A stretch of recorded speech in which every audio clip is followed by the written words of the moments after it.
to Prairie.306. My name is Jess. I am gardening in Zone 3B in Saskatchewan, Canada. I'm actually in a city. I don't have a homestead. I have a tiny little patch of backyard that I put two 4x8 raised beds in. Hi, Kit Kat. 4x8 raised beds in, and that was last year. And then this year I added canopies. I also apologize to anybody who has been here before, who has heard this song or heard this speech before. I just try to remember that not everybody is watching for the 13th week in a row, because this is Garden Tour Week 13 on August 22nd. Yes, 22nd. One day I will remember. I promise. Yeah, this week it rained a whole bunch, like a whole bunch. So everything is very, very wet. I have not been out in the garden like all week because it's been so wet. You can see the glorious humidity. It's lovely. I mean, we needed this, but we needed it like a month ago when stuff was small and growing. Farmers needed it like a month and a half ago when stuff was small and growing, so that they weren't harvesting their wheat at the beginning of August. Yeah, I've said this probably 100 times, and I'm sure you guys are probably irritated, but it has been a weird year, and it's not done. I have a sneaky suspicion that our evening temperatures are going to drop quite rapidly. Our first predicted frost date is September 11th. However, I have a gut feeling we're not even going to hit that. I think it's going to be earlier, just with the way the temperatures have been going, because it's supposed to get down to like 4 or 5 overnight in the next couple days. So it's going to be interesting.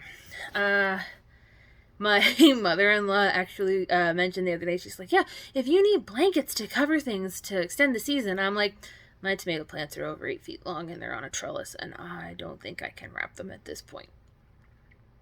So, yeah. Oh, something great happened this week too. So, the Black Magic opened.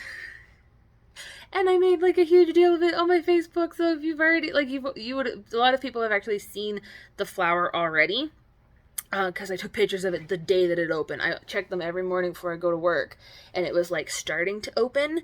And then when I came home from work, it had actually unfurled, and oh my gosh, it is the most beautiful thing I've ever seen.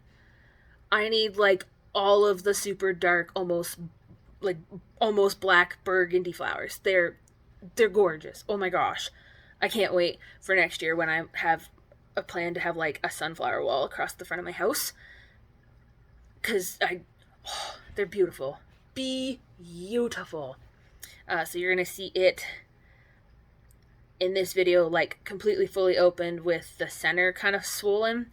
And then I think I have a photo that I can stick at the end of it as it opened, like the day that it opened. Yeah. So that was the big thing this week, other than all of the freaking rain. But yeah. Anyways, I've probably spent more time on this intro now than I intended to, which is fine.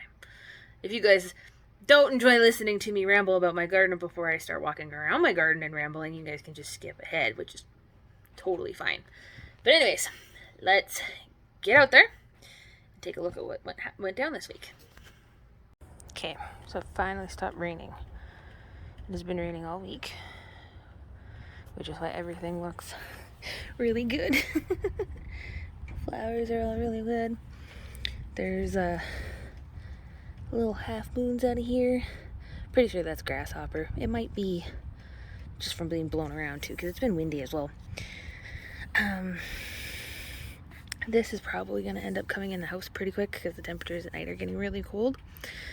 And it won't survive. Gonna be going around looking for seed pods, picking those. Got a whole white one here. That's really pretty. yeah, so that's how the little round flower bed is doing.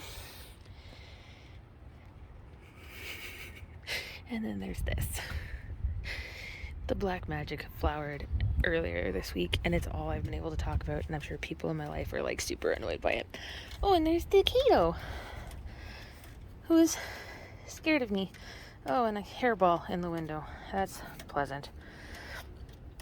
Anyways, so it has been raining. Everything is soaked and leaning over on me. I'm gonna have to tie that sunflower back. I have to tie the mammoth back too, because it's getting really tall. And I was noticing earlier today that it was going like this really bad. So I'll have to fix that. The osteos have decided that they're going to start blooming again. Again, probably because of all the rain. The dahlias are trying. These are the Thomas Edisons, and they're just beat to crap. I think it's because of the grasshoppers, but I have no idea. Last year they were such beautiful flowers, and then this year they've just struggled really, really bad.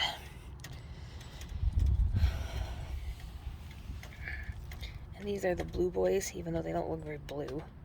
And the grasshopper just jumped away. Yeah. Here's one that's more open. But again, it's just been absolutely chewed upon by these little buggers. There's so many of them. And it's been a huge struggle. Like, I've in a couple gardening groups, and a lot of people are like, yeah, it has been an absolute struggle trying to fight off the grasshoppers. So this sunflower spent. Oh, hello, little bug. I don't know what you are. You look like a bee. Are you a bee? There we go. Here, let's see if I can get zoom in on you. Oh, you look like a bee. You're a little wet, buddy. I won't bug you. You, however, go away. Yeah. The sunflowers are huge. Like, look at the size of this stalk. Like, that is larger than my thumb. Like, I'm stuck. Hold on. Like, look at that. It's huge. And yeah, I do have to tie this up. It's leaning really bad. But yeah, look at that. I'll show you when we get back up to the porch. But that black magic is so pretty. And then the clematis has another flower on it that happened this week. And it's still growing, which is awesome. To go through this again and see for seed pods. There should be seed pods. Oh, there should be a seed pod right there. Well, come on, focus. That, my friends, is a seed pod. Pretty cool. Pretty exciting. Which means maybe I won't buy a shit ton of petunias next year, but we all know that that's not true. So, we'll go up here now.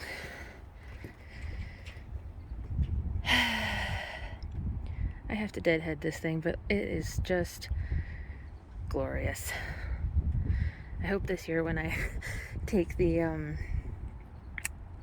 rhizomes in and store them, that I don't kill them like I did to all of them last year. These are done. I'm pretty sure they've either been way too wet or way too dry. Next year I will be rethinking of how I put things. One of my neighbors 2 doors down actually has like a glorious edge of petunias in baskets, and yeah, she does a really good job with them. They're very pretty. I'm not going to show them without her permission though, and I don't have her permission, so. The coleus have taken over. The alyssum dried out and the colocasias dried out. So now it's just coleus, and that's fine. It'll look pretty as it goes into fall, and I'm not too concerned if they die. And I mean, I can take clippings of them and grow them inside over the winter and then start them out here again. This container, I'm ripping it apart. We need a place to put that dirt, and until we get the new in-ground that we want to put in dug up, we don't really have anywhere to put the dirt. So the snaps are coming along really well still. This yellow snap, it's so tall and it just keeps growing. The callas have not put out any more flowers, unfortunately. However, the snaps that they're sharing containers with are starting to bloom. These ones put out blooms and then they don't have them anymore. It's been such a weird year. Like, so many people I know have had struggles. So many struggles. And like, you can see wind damage, and it's getting chillier at night, and you can hear my neighbor's dogs because I was close to the door. So here's the mammoth that I'm gonna have to tie up. And if you can spot the grasshopper, because they're everywhere. And then this. I have been waiting for forever for this flower, or what feels like forever. And I got pictures of it the moment that it opened. This is the black magic, and it is glorious. And I had to tie it to the porch because it was flopping over, which is the same thing I'm gonna have to do with the mammoth when I'm done here. But yeah, that's the front update, which is probably going to be longer than the backyard update because I can't get into the backyard. But I will go show you why I cannot get into the backyard right now.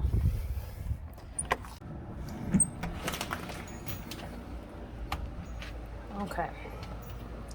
Very wet out here. So, lots of peppers are turning, but it's been very wet, so I don't want to harvest them right now. I haven't had to water though, which is nice. We got some hot jokers that are ready. I'll probably come out here tomorrow when they're a little more red and harvest them. See if I get any more. This is the hot sunsets, I think. Yes, this is the hot sunset.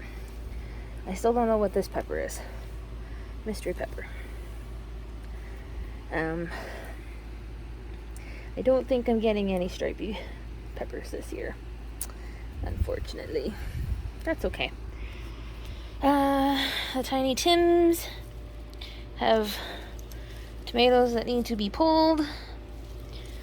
The chocolate cherries are starting to turn, which will be exciting. Pretty sure I lost my cucamelon plant when it was really hot, which it happens. Bummed for sure, but not much can be done at this point. Some of the white currants are starting to get ready to pull off here. Oh, it is ready. Let's see here. Doing tiny tomato tasting. Ooh, might not have a whole lot of flavor because it's been very wet. So let's see here.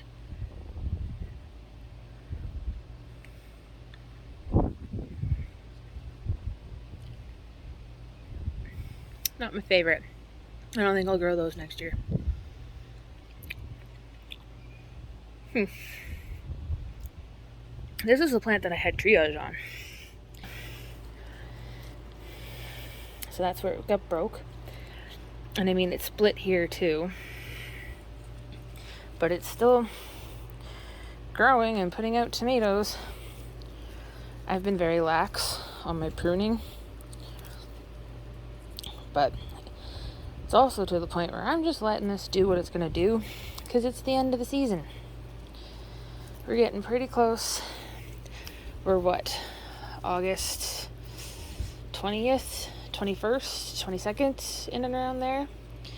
First frost is predicted for the 11th of September. So, yeah, we're getting down to the end, which is sad, but also exciting because then I get to plan next year's stuff. Ha!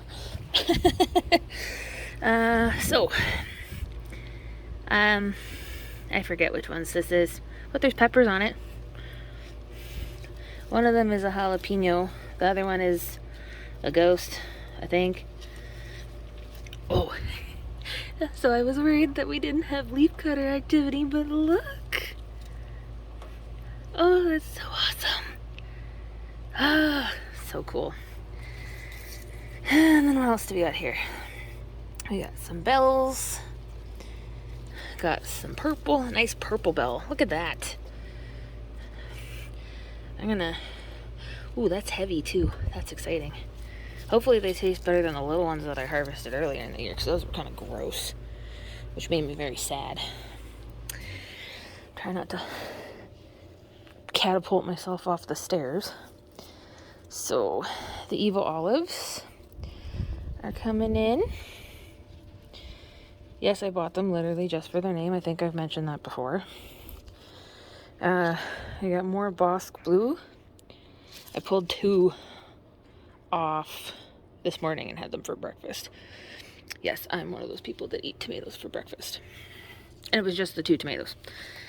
The Apaches are starting to turn red, which is exciting. So these were saved from seeds from last year's pepper. So they could be Apaches or they could be hybrids, but right so far they look like Apaches. Oh, there's more peppers. I didn't realize this had so many bells on. There's 4 bells on that pepper. Excellent. Oh, everything is so wet. Our little sun scald pepper is doing good. Nice and dark, darkening up for me. There are a few more. I don't know if there's going to be time for them to mature all the way, but you can eat green hot peppers and they're still okay. We've got serranos, I think. Yeah, let me tell you, I am super frustrated that my peppers have decided to produce on the wettest week of the hot summer. Yeah. I mean, it's great because I don't have to water them, but it's been very frustrating. Where are my pepperoncinis? Here are my pepperoncinis. Look at those. Those are beautiful. Beautiful, beautiful. And then my 1 banana pepper on the $3 plant that I bought at Save-On because my other one died and I wanted them. These Anaheims are huge. Where's the big one? There's the big one. And I've been told you can harvest them at this size or wait until they turn red. So I'm going to see how long they'll go and then make the determination if I want to harvest them. My basil pot has had not a whole lot of basil, unfortunately. Oh, that's a weed. And that marigold is done. The beefsteak is putting out some tomatoes for me, being held up by the scraggly piece of cucamelon here. Everything is so freaking wet too. It's ridiculous.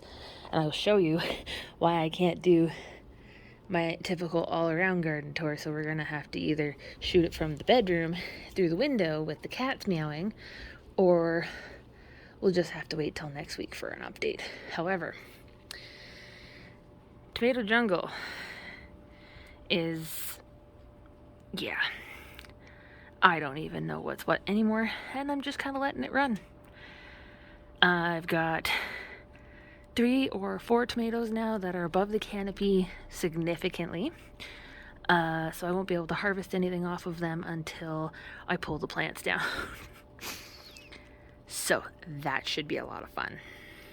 Hopefully it's drier when that happens. The pea plants are toast.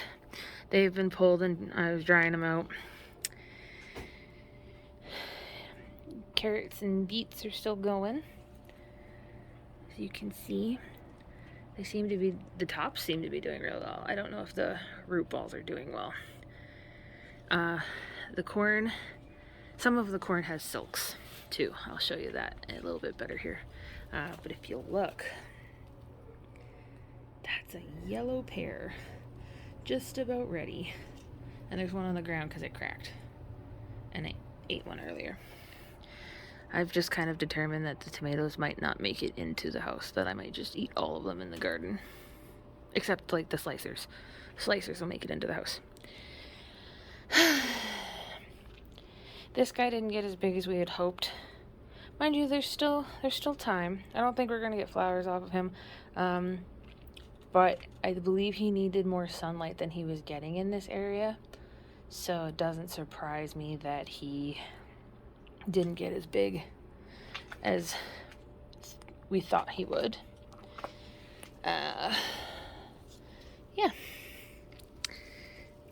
Yeah, lots of just tomato everywhere.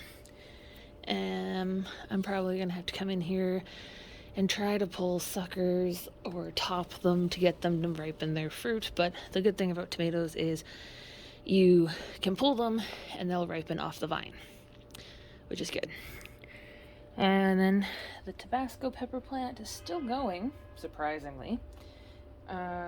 We thought it was toast, and then all of a sudden it started putting out more peppers, so that's great. The bean shelf will be coming down pretty quick here, because it's done. I got like 4 beans off of it. I did hear, though, that it was a rough year for a lot of people with their bean plants, so that makes me feel a little bit better. Next year, if I do beans, they'll be in the beds, and if I do runner beans, probably going to do them out front, to be honest, because they climb really well, like really well. So I might do those and have them climb down the front. I'll have to see. Next year, the front has a lot of upgrades that are happening, so I'm not sure exactly what the plan is for there, and then I have to sit and do the plan for this. So, the reason I cannot get around the beds is because of this. It is totally, completely flooded. We've been running the sump all day. It's flooded into our neighbor's yard. That's how much rain there has been. So, unfortunately, there won't be any update on the eggplant or the zucchini or the squash from outside. I'm going to see how much I can see from inside our window and do a quick little update there. I'm also running out of daylight, so we're going to have to do that sooner than later. However, I'm going to come up here and show you. Hopefully we can see from the steps as I step in mud. So, I was telling you about the tassels here on the corn. Well, 2 stalks. Let's see if I can see it with this camera. See, oh, I don't know if you can see it. Right there is the start of silks. And I think, yeah, this like fuzzy looking stuff right there, where there's a stalk in the way, is also silks. That is the part that makes the actual corn. So I have taken a couple grains and put them into the silks. I'll come out again tomorrow and do it again. Hopefully they take, but again, corn needs a long time, so I don't think I'm getting corn, and I'm not doing corn in the beds next year. Lovely shot of more tomatoes. Zoom in on those. But yeah, there's tomatoes literally, like, there's a tomato right there. And the top of the canopy is right above it. And the dead pea plant that has to come out. But yeah.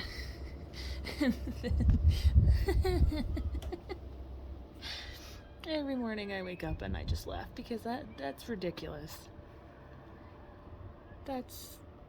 Yep. I guess if there's one thing I can do, it's grow tomatoes. Or tomato plants anyways. But yeah. So, give me like a few minutes here and I'm gonna pop in and we're gonna do a different view of this space before we finish out this week's video. Okay, so this is not the best vantage point. However, like I said, I cannot get around to get to this corner in this bed. So, from here, we got pea plants that are still going. I don't think I can zoom in anymore. Oh, no, I can. Okay. The cucamelons are not enjoying being super wet. The sweet potato cucumber right there, I think it's almost ready. I think I can almost harvest it and save those seeds. As you can see, the zucchini plant is taking over. The celery is really good still. The onions, the tops are dying off, which means I can go in and I can harvest them, which was my intention, and then it rained for 6 days in a row. The butternut squash is filling up that space in there, which I'm a little bit concerned about, but I believe I only have one squash growing because the little one is technically done. So I don't really mind if there's a runner because I can just go and cut that runner off. Let's see here. The lettuce bed, oh, you can't see it. So the lettuce and the potatoes are still going. I believe the potatoes are probably to the point where I can pull them now. Hopefully I have potatoes, because I didn't use like store-bought seed potatoes. I just used organic potatoes that had sprouted in our pantry. So we'll see what happens with that. You can see the okra down in here.